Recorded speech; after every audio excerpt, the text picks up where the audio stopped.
So this is part 3 of our lecture on Unit 5, Plant Physiology, Chapter 38.1.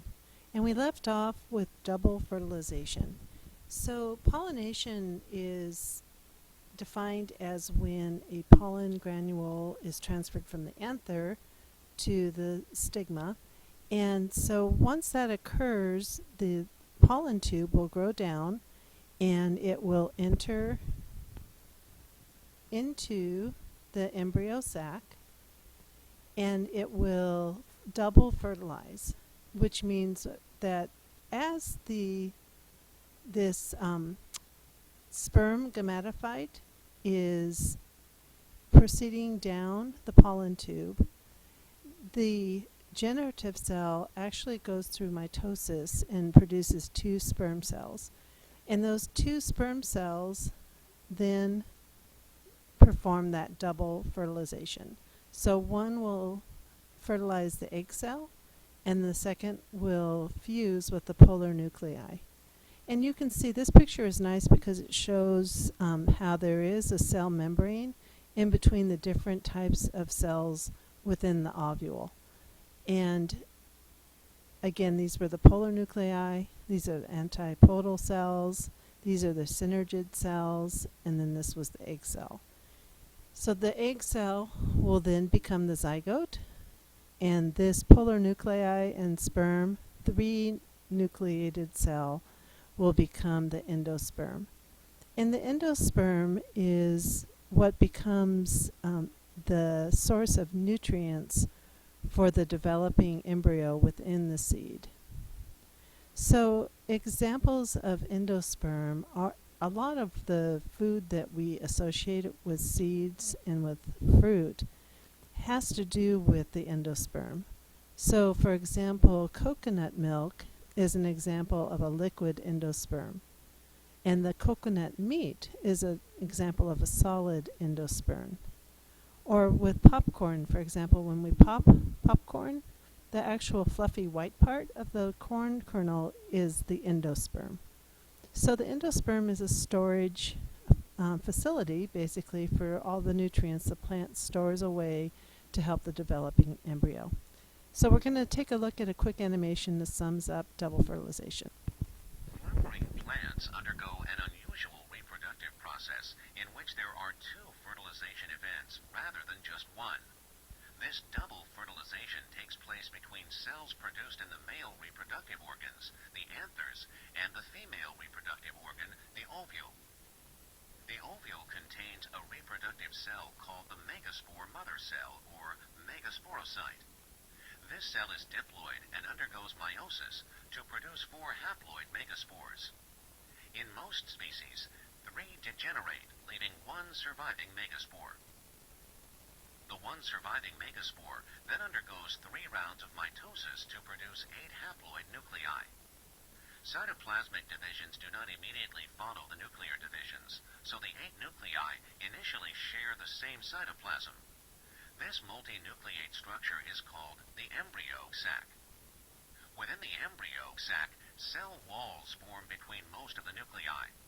3 cells called antipodal cells form opposite the micropyle opening of the ovule. 3 also form near the micropyle. 2 are called synergids, and the other is the egg. Finally, 2 nuclei called polar nuclei remain together in 1 large central cell. The egg cell and the single cell with 2 polar nuclei will eventually take part in a double fertilization event. Before this can happen, the male gametes, the sperm, must travel to these cells within the female's reproductive organs. To reach the embryo sac, a pollen grain that has landed on the stigma begins to germinate, sending a long pollen tube through the style and ovary. A haploid cell, called a generative cell, travels down the pollen tube. The generative cell travels behind the tube nucleus, which is the nucleus of the large cell that makes up the bulk of the pollen tube and grain. The generative cell divides by mitosis to produce 2 haploid sperm cells. The pollen tube reaches the micropyle of the ovule and digests its way into one of the synergids, releasing the sperm cells. The synergid degenerates as one of the two sperm cells fertilizes the egg cell, producing a diploid zygote. The second sperm cell fuses with both of the polar nuclei, fertilizing them to produce an unusual triploid cell. As the zygote develops into an embryo, the triploid cell develops into the endosperm, which serves as the embryo's food supply. One final thing I want to point out as we look at this diagram is that the endosperm does not develop until fertilization of the egg has occurred. So as an adaptive advantage, that really is very helpful to a plant, because by having double fertilization, what we're ensuring is that nutrients and energy from the plant itself will not be dedicated to the seed unless fertilization has occurred. So again, remember, the endosperm is going to be a source of nutrition and a stockpile of nutrients for the growing new plant. And this is not going to happen unless fertilization occurs. So that is one very nice advantage to double fertilization. So once fertilization has occurred, now we have seed development. And seed development is essentially the protection that's going to go around the developing embryo, and also the development of the endosperm itself. And once that seed development has occurred, then the seed will go into dormancy. And then once dormancy, if the seed is able to receive water, then it will go into germination, and then the seedling develops from there, and then we end up with a flowering plant.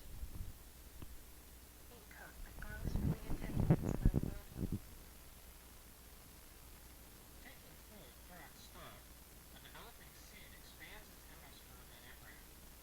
When the embryo is mature and dormant, the integument's develop into a protective seed coat and detach from the ovary wall. The main axis of the embryo has a root apex and a short stem that may have a few tiny leaves, not shown here, near the shoot apex. The cotyledons are part of the embryo. They're the first leaves. Monocots have one cotyledon. Eudicots have two. So you just saw part of an animation on the development of the seed and the developing embryo. So things to point out: the embryo and its food supply are enclosed by a hard protective seed coat, and the seed enters a state of dormancy. A mature seed is only about 5 to 15% water, so that actually constitutes or makes a low water potential for the seed, so that if the seed comes in contact with water, then we have germination occurring, because the seed will imbibe the water, which is the uptake of water, due to the low water potential of that dry seed. So this is a picture showing an actual seed here, and you can see the cotyledons here in the embryo right here. Remember, the cotyledons are the future leaves. So this is a eudicote because it has two. You can see in here is our 3N endosperm, and we can see the seed coat right here. The endosperm development usually takes place before the embryo development. In most monocots and many eudicots, endosperm stores nutrients that can be used by the seedling. But often what will happen in eudicots is that the food reserves that are in the endosperm will be exported and stored in the cotyledons. These are some examples of a few different types of seeds. You can see the eudicot there. That's just a regular garden bean. And you can see that it's a dicot because it has two cotyledons there. You can see in this one, we actually have two. You can't really see the two because they're actually parallel to each other. But this is also a eudicot. And corn is actually a monocot. It only has one cotyledon right there. And in each of these seeds, you can see how the different forms of endosperm occur. So this is all endosperm. And then in this case, we have all the endosperm in blue, and then blue in this case as well. So you can see, I just wanted to give you a chance to see the structure of different types of angiosperms. So with corn, the actual silk is the stigma and the style. And then the silks here, you can see there are a carpel. And then the stamens are the stalks that you see here. And these little, what are called tassels, are the pollen. And then the actual form of the seeds is what we eat on a corn on the cob. There's a belief, and we're just going to briefly touch on this and mention the idea of coevolution. So the actual, once seeds are produced, then they need to be dispersed. And the other part that's going to be needed is, in order for fertilization to occur, there needs to be pollinators. So there's a belief that coevolution occurred with flowers and pollinators. So as different pollinators evolved, then flowers that actually were attractive to those pollinators were selectively reproduced. And then vice versa, the pollinators who were able to get food from a flowering plant and be attracted to that plant were able to go on to survive and reproduce because they were getting a source of nutrition. So this is called coevolution, that they're both developing at the same time in coordination with each other. These are examples of different fruiting plants and the actual fruits that are enclosing the seeds. So the next thing we want to take a quick look at is fruit structure. So a fruit is the mature ovary of the flower. So remember, the embryo sac is within the ovule, and that ovule is within an ovary, and the ovary is what becomes the fruit. It protects the enclosed seeds and aids in seed dispersal by wind or animals. In some fruits, like soybean pods, the ovary wall will dry out when it matures. But most fruits that we're familiar with, like grapes or pears, remain fleshy.